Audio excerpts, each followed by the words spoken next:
Randy Roadshow. Turn up your mind. We are at a very critical time right now about being able to maintain the resilience of our healthcare system. In the spring, we were dealing with New York, Detroit, New Orleans, Los Angeles.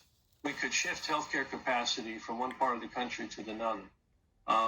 We saw similar when we had the southern wave. We could shift healthcare capacity from the heartlands and from the northern plains. Right now, we unfortunately have a pandemic that's really throughout the nation. But the reality is December and January and February are going to be rough times. I actually believe they're going to be the most difficult time in the public health history of this nation. Oh my God. Largely because of the stress that's going to put on our healthcare system.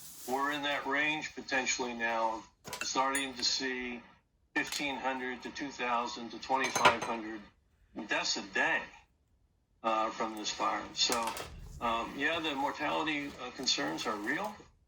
And I do think, unfortunately, before we see February, we could be close to 450,000 Americans have died from this virus. Oh my God. You're talking 500,000.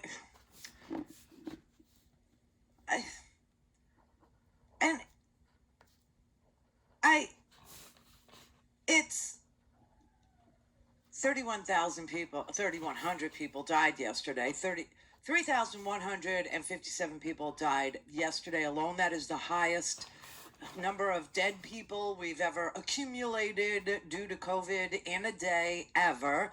It surpassed the high mark that we had back in the spring of last year, April. That's how long we've been dealing with this, because we have a president that refuses, just simply refuses. I always wanted to downplay. I always wanted to downplay. You have no idea how lethal this is, Bob. You have no...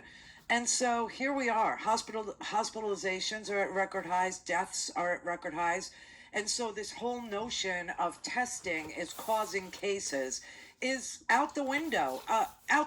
Like you do, when somebody dies, you open the window so the soul can go. I mean, it's just so unbelievable.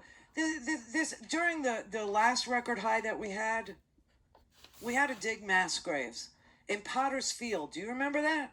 That was the most brutal video I think I'd ever. Well, we literally showed George Floyd dying, 8 minutes and 46 seconds. That was pretty ugly. That was brutal. That was brutality.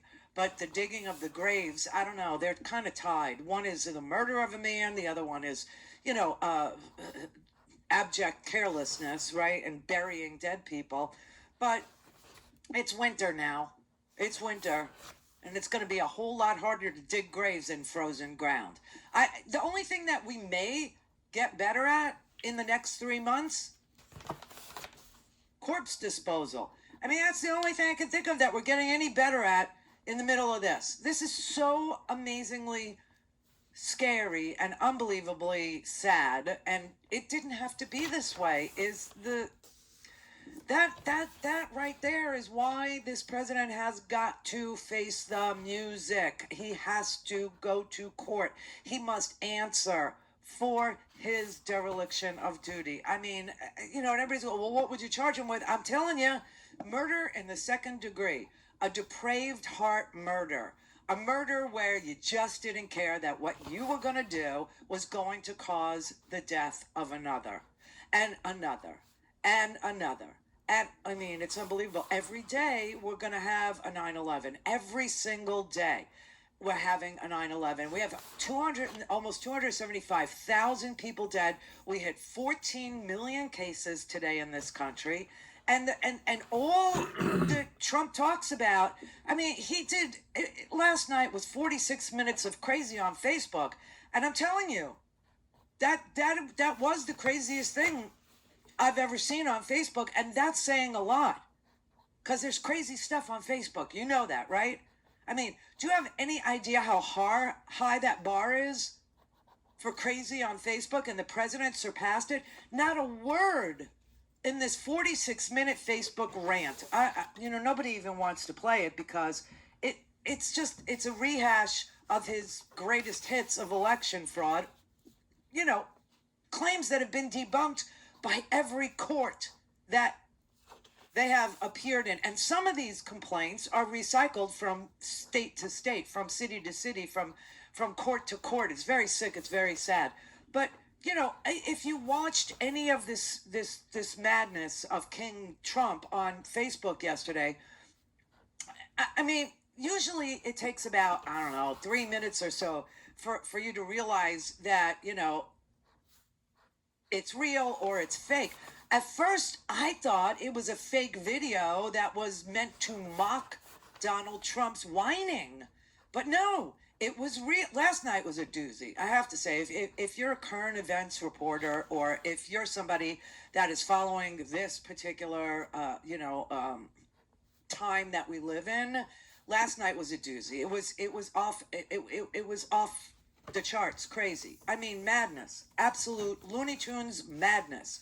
You had Donald Trump doing 46 minutes of crazy on Facebook. And I don't know what's more disturbing, that the President of the United States made this video, or the fact that 40% of Americans aren't horrified by it in the middle of a freaking out of control pandemic. And we're the only country that's experiencing this kind of carnage. We're the only one, because we're the only ones that have a president that just doesn't give a damn about you. It's just so unbelievable. Now, if you watched this video last night, I think it would occur to you, if you gave it some thought, that this video should prevent Donald Trump from ever being able to have a concealed carry permit. Do you know what I'm saying? And yet, we don't have a cabinet of Trump people who will say, okay, it's enough now. We have death everywhere. The pandemic is out of control. Hospitals are overwhelmed. We have over 100,000 patients just for COVID. Overwhelming hospitals. The mayor of LA, Eric Garcetti, is saying, cancel everything. Don't go anywhere. North Dakota, you got crazy Kristi Noem, who still refuses to acknowledge the cold, hard truth. And they're at the top. And, you know, these rural healthcare systems are just, they're not equipped. Some places don't even have an ICU, okay? People are being sent from this place to that place by, you know, to get care, being flown out of state. It's just, people are dying alone in states they've never been to in their life. And the President of the United States is posting what he called the most important speech of his life, all about debunked election fraud claims. 46 minutes of like his craziest tweets ever, edited together in a Facebook post. I don't know what to tell us, anymore. The man is deranged. He's delusional. I don't even know if he's mentally ill, or if he's just so completely dark-hearted that we couldn't possibly imagine somebody being that way, because we don't have people like that in our lives. That's the sad truth. The reason why a lot of Americans just can't imagine that you could be this cold, that you could be this dark, that you could be this selfish, that you could be this big of a liar without being mentally ill, is because we don't know anybody like that. We don't have those people in our lives. And so let me just put it this way. If you were looking for a massive dump of crazy, last night was it. Last night was it. There were hearings in a hotel room in Michigan that were trying to pretend it was some sort of a hearing with crazy people testifying. Crazy people. Clear for takeoff. Randy Rhodes Air Force. RandyRhodes.com. Is a very easy addition to any. Is the arsenal there? Then build a free settlement in the Appalachian Mountains, wrote his last statement. I, John Brown, am now quite certain that the crimes of this guilty land will never be purged away but with blood. I had, as I now think, vainly flattered myself that without very much bloodshed, it might be done. He was marched out of the Jefferson County Jail through a crowd of onlookers that included Stonewall Jackson and John Wilkes Booth to the gallows where he was hanged. While many abolitionists distanced themselves from his actions, they defended him and memorialized him after his death. Frederick Douglass remarked many years later, "His zeal in the cause of my race was far greater than mine. It was as the burning sun to my taper light. Mine was bounded by time. His stretched away to the boundless shores of eternity. I could live for the slave, but he could die for him." Old John Brown's body lies molding in the grave, while weep the sons of bondage whom he ventured out to save. And though he lost his life in his struggle to free the slaves, his truth is marching on. Like what you hear? Check out more at laborhistoryin2.com. John Brown's body lies molding in the grave. Tell me is it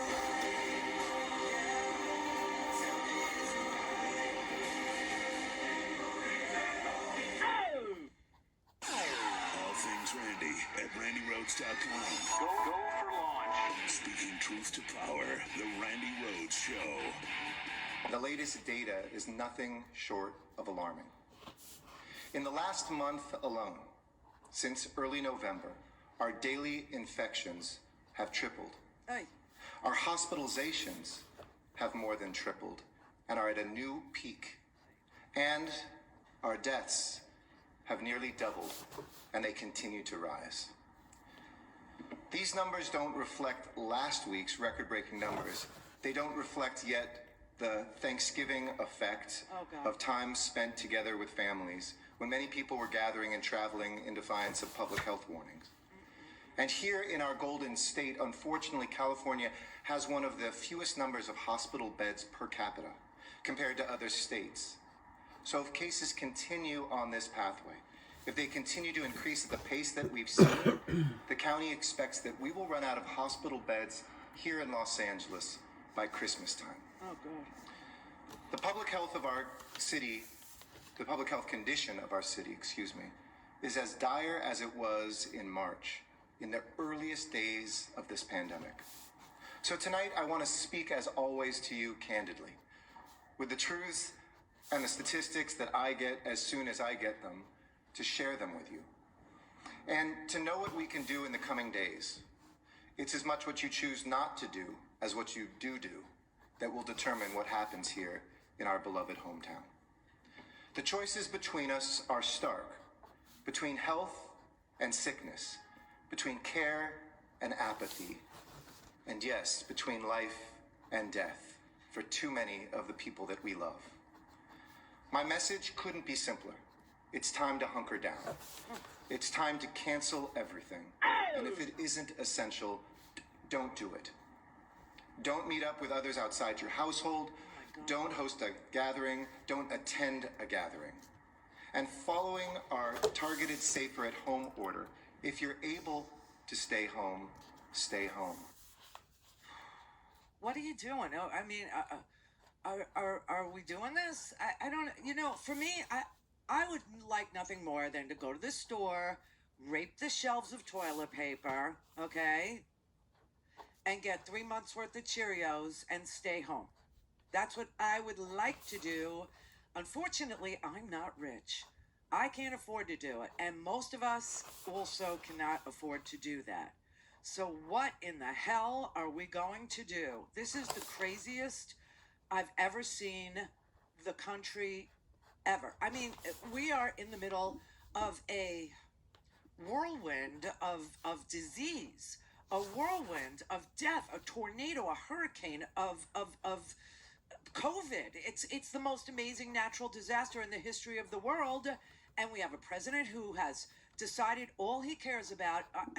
I'm just going to play you just like a 2-second thing of what he was ranting about last night on this, Facebook thing. It was just It was so unbelievable in the face of all the things that each and every American now has to decide for themselves, for their children, for their family, for their grandparents, for their mothers, for their fathers, for their livelihoods. This is what we're all facing.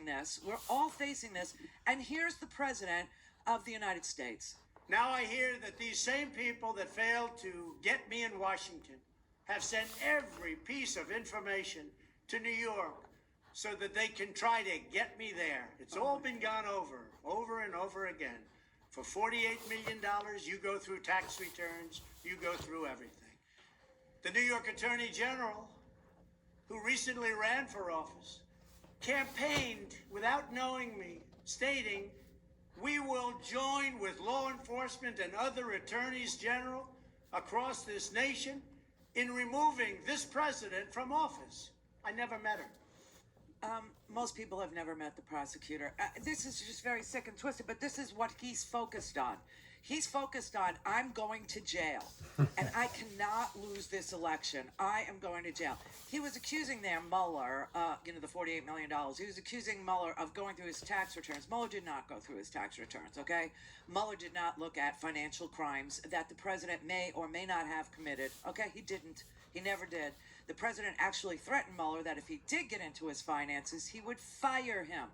Mueller never went through Trump's finances.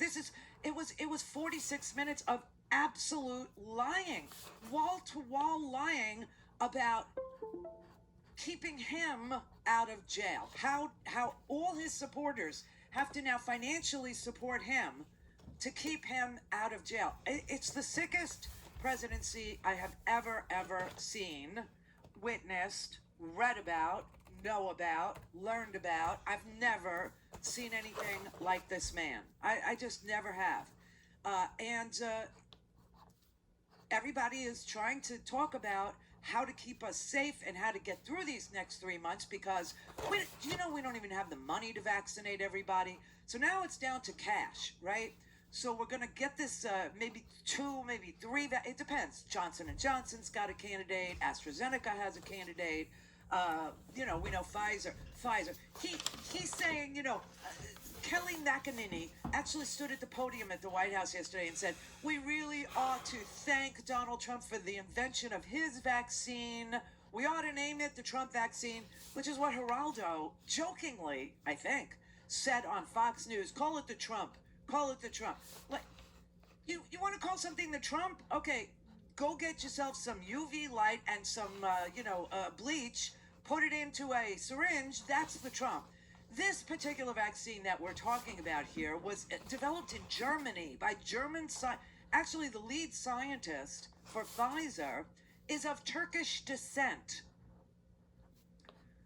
Call it it's not even an American invention.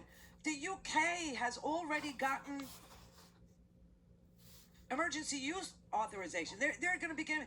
What is he talking about? That this happened because of him? So now, you're looking at Operation Warp Speed, which is really a distribution plan, and they don't have the money to do it. They need $8 billion. $200 million has been set aside for cities and states and vaccines, to administer We need $8 billion. $8 billion is what it will cost. And we don't, I am just beside myself with grief. I am literally grieving for the people that we've lost, for the people we're losing today. 1,202 already today, over 1,000, and it's only 3:27 Eastern time. Yesterday, a whole 9/11, 3,100. I cannot believe. And then, and what are they doing? What are they doing? They're on Facebook screaming to people these lies that courts have rejected because there's no proof, there's no evidence. And then I'm watching this from 6 to 10 last night. This Rudy Giuliani, I don't know what's wrong with him. I honestly don't. I think that thing that was dripping down his face was his brains. I think it was his brains. Because when you have crap for brains, it drips brown like that. But anyway, he put his witnesses on list. Witnesses. Nobody was sworn. Do you realize nobody was under oath? A Democrat tried last night to swear in the witnesses in Rudy, and the Republicans were having none of it.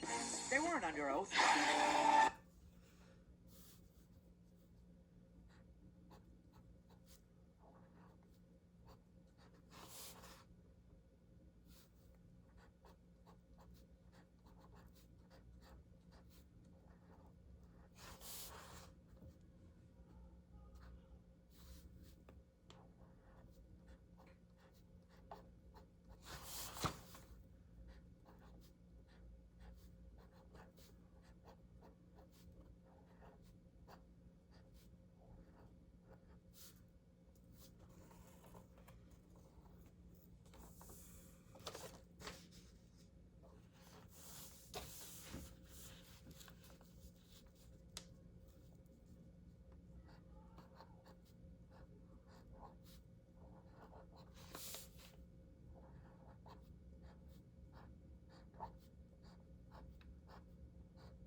Secondly, this is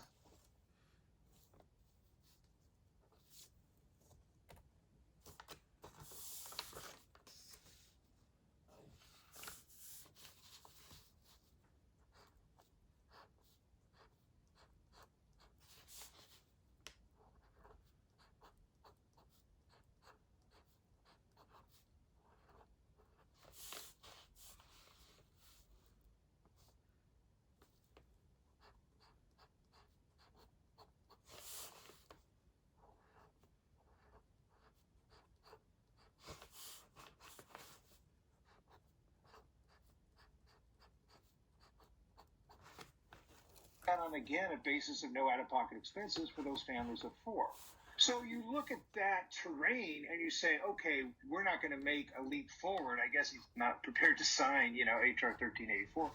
But you do have openings that are consistent with a publicly administered, publicly financed system. And of course, you have the agitational value of saying, what you're going to do is leave 10 million people uncovered. You're going to spend all this money subsidizing the profits of a rapacious and denial-based healthcare industry, and you're still not solving the problem. We have a solution. What does Biden's election mean for state-based efforts, like in California, like in the state of Washington, and in New York? I'm in touch, with those folks. Don't give up. Don't give up. What's true? Call in, connect. To speak to Randy, call 561-270-3844. 561-270-3844. And I hope you all are listening, as with all the trouble you're going through, you cannot be traveling during these holidays. As much as you want, I have a large family, Barack used to kid me about it. I mean, everything for me is family, beginning, middle, and end. When one comes, everybody comes. You think I'm joking? I'm not. You know, we would have 16 people go away every Thanksgiving. My deceased son, before he passed away, we'd all go away, and we'd go away on Thanksgiving to be just a nuclear family. Mom, dad, sons, daughters, husbands, wives, grandchildren. And the first time, we had a Thanksgiving with my wife and myself, my daughter in the region, and her husband, who's a doctor in the region. That's it. All my other kids, everybody else in the family, was on Zoom on Thanksgiving, which doesn't. Well, Christmas is going to be a lot harder. And, you know, I don't want to scare anybody here, but understand the facts. We're likely to lose another 250,000 people dead between now and January. You hear me? Because people aren't paying attention. Oh my God. So that's a president, okay? That's somebody who seems to care about his family, care about your family, care about you, care about us, cares about Americans, versus the crazy monster that we have in the White House and will have in the White House until he's removed or decides to leave the White House. And frankly, you know, his people are being ginned up. They're being told that democracy was taken away from Donald Trump. Donald Trump is the victim here. We're not the victims, okay? I mean, we're out here dying and wearing masks and washing our hands and not going to see our families on Thanksgiving and having the talk about Christmas. And, you know, we're the ones that are literally trying to avoid being the victim of COVID. But the president is telling his supporters COVID is a hoax, but the election, COVID isn't real. The election was a hoax. The election was rigged. It's so backwards. Everything is upside down and through the looking glass whenever you listen to this man open his mouth. And it's dangerous. And you know what really creeps me out? The silence from the elected Republicans. The absolute silence.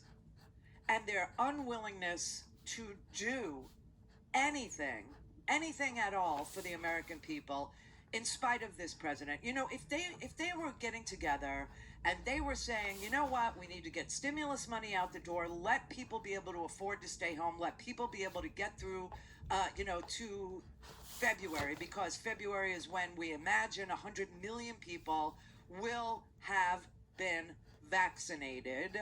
And the 100 million number represents the people most likely to get severe COVID or to die from COVID, right? It's going to be the frontline workers. It'll be people living in nursing homes, I hope assisted living, and I hope, skilled nursing, and I hope that includes, independent living, and then the people who are over 65, and then people with comorbidities, people with pre-existing conditions, that are obviously a hindrance when it comes to fighting off a virus, right?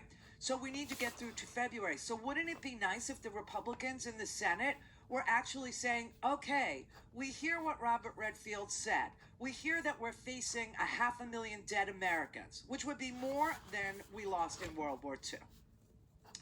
We hear that we're, needing to lock down and stay home for the most part. We hear that, hazard pay needs to go out to those people who are willing and can go service other people's needs in this very tough time. And so we're going to push out a stimulus package, and we're going to make sure cities and states can afford to distribute the vaccines and that the vaccines are free.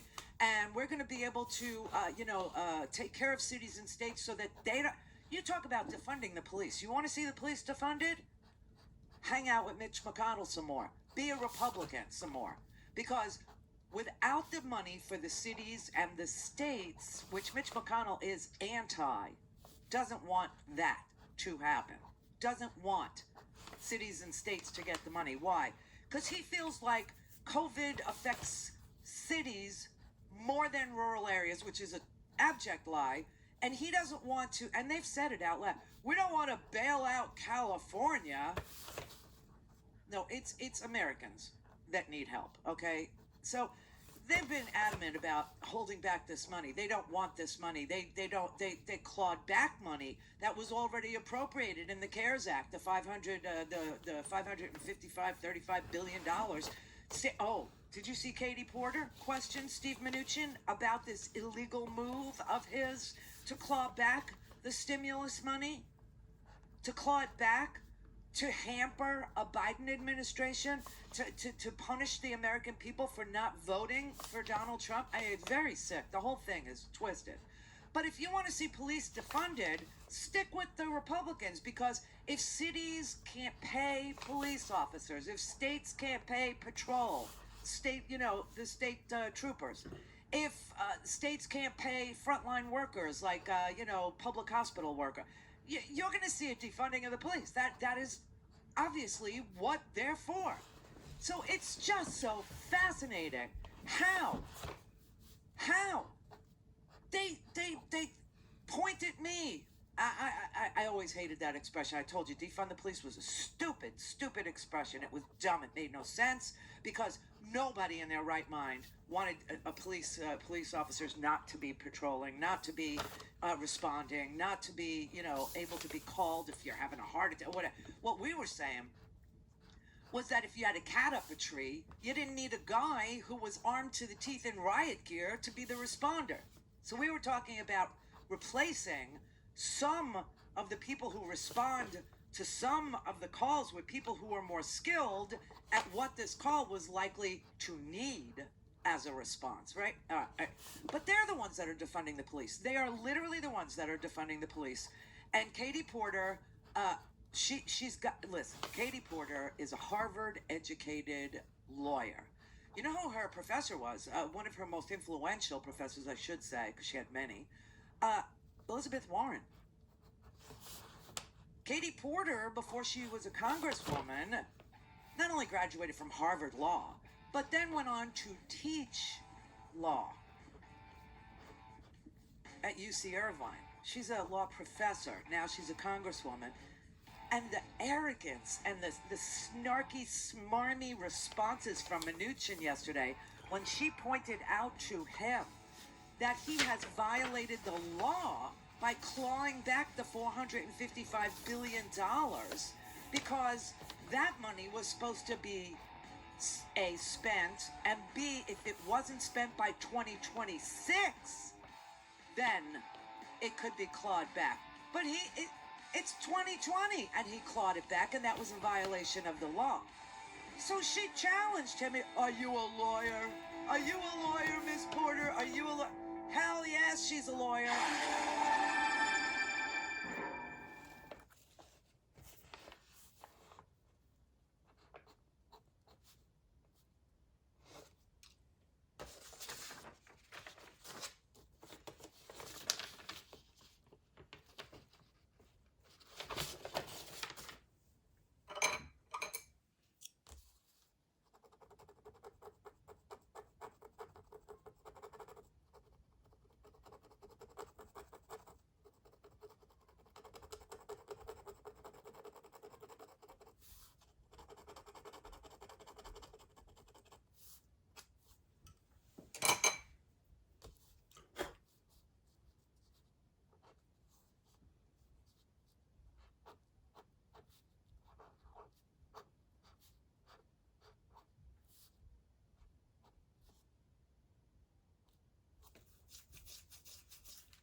have a government-run health insurance program that everybody participates in, and the prevailing system in this country, which has been to have private health care insurance, often through employer-sponsored plans. And the problem with that is not everybody gets access to the system, and insurance companies don't necessarily make insurance available on affordable terms to everyone. So the object of Obamacare was to allow everybody to have access to a basic level of health insurance and to open up markets in a way that would allow individuals and their families to get access to them without regard to things like pre-existing conditions, which is where an insurance company will say, no, we're not going to cover you, or we're going to exclude the main health problem that you need coverage for because you already have it. So, Obamacare, the ACA says, no, everybody's eligible to get health insurance, and you're entitled to health insurance regardless of what previous health problems you have, and the insurance companies can't exclude that when they offer you coverage.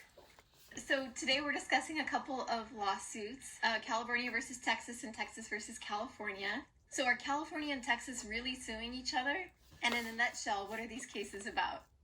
Well, in effect, they're suing the federal government to have its health care program either upheld in the case of California's suit, or in the case of Texas's suit, set aside.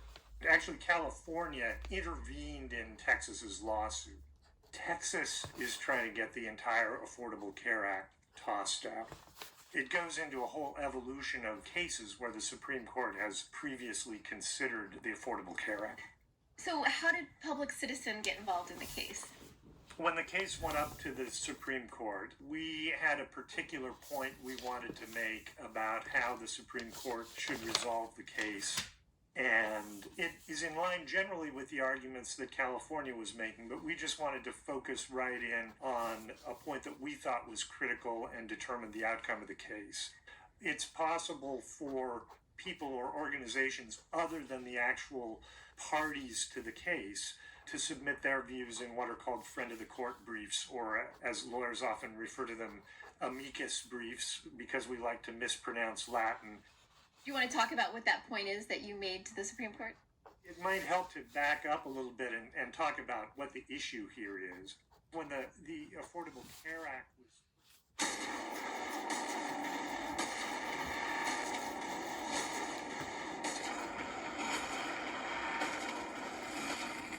Fatality. This is the Randy Rhodes Show. To speak with Randy, dial 561-270-3844. That's 561-270-3844. Now watch this. This is Congresswoman Katie Porter questioning Treasury Secretary Steve Mnuchin about his law breaking. I'm reading aloud now from Section 4027 of the CARES Act. On or after January 1, 2026, any funds that are remaining shall be transferred to the general fund. In other words, sent back to the Treasury. Secretary Mnuchin, is it currently the year 2026? Yes or no? First, let me comment. I do believe there's an economic emergency. You're putting words in my mouth that are not correct. Second of all, okay, the answer is that 4027. The time belongs to the gentle lady. Reclaiming my time, Mr. Mnuchin, would you start by answering my first question, and I will ask you others. Is today the year 2026? Yes or no? Of course it's not 2026. How ridiculous to ask me that question or waste our time. Well, Secretary Mnuchin, I think it's ridiculous that you're play acting to be a lawyer when you have no legal degree. Actually, I have plenty of lawyers at the Department of Treasury who advise me, so I'm more than happy to follow up with Chair Waters and explain all the legal provisions and the ranking member. So more than happy to make that access. Secretary Mnuchin, are you in fact a lawyer? I do not have a legal degree. I have lawyers that report to me. Thank you. Chair Powell, are you in fact a lawyer? I am a former lawyer, a recovering lawyer. You have a legal degree, correct? Yes, I do. Okay. So, Secretary Mnuchin, You're trying to tell Chairman Powell to send over any remaining funds right now, and you're claiming, falsely in my opinion, that that is what the law says. And you've gotten into agreement with someone who's actually a lawyer.